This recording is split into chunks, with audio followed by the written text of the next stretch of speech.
सतीश रैमा।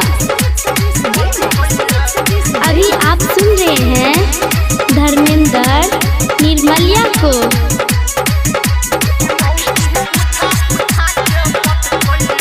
माँ Gayatri recording studio.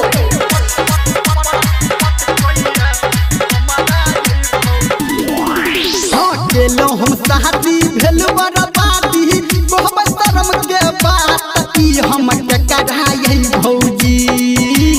गेलो हम शादी भेल बर्बादी बहुत शर्म के बात ई हम के कराई भौजी। हाँ कहबै के कराई भौजी कि कनिया उठा उठा के पटकैया हमारा यही भौजी कि मौगी उठा उठा के पटकैया हमारा यही भौजी।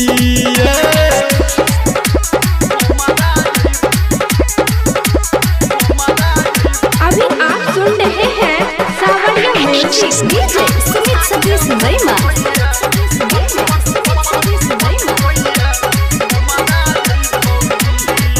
हाँ हम जिए पातर छी तरहू छही मोटिए आ ओकरा आगाड़ी में हम तो पैर जाइ छी छोटिए।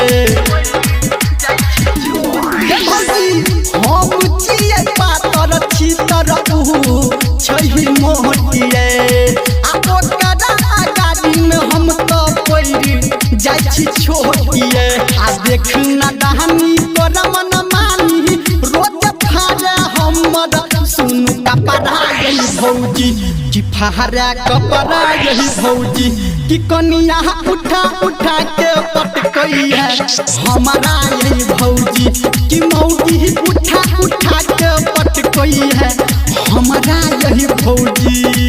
बड़ करगर छै।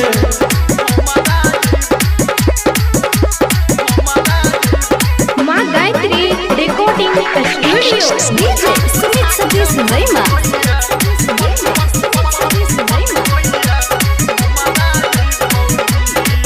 हाँ हमारा पसंद में भौजी लाग गेले आगिए आ मन करे घर से कतौ जेतौ हम भागिए।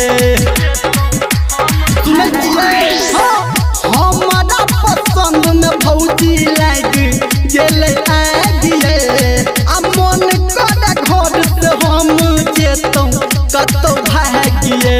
गाबी धर्मेंद्र अहाँ के सुनाबे सुनु सुनु हमर ई फकरा यही भौजी ये सुनु फकरा यही भौजी कि कनिया उठा उठा के पटकैया हमारा यही भौजी कि मौगी उठा उठा के पटकैया हमारा यही भौजी।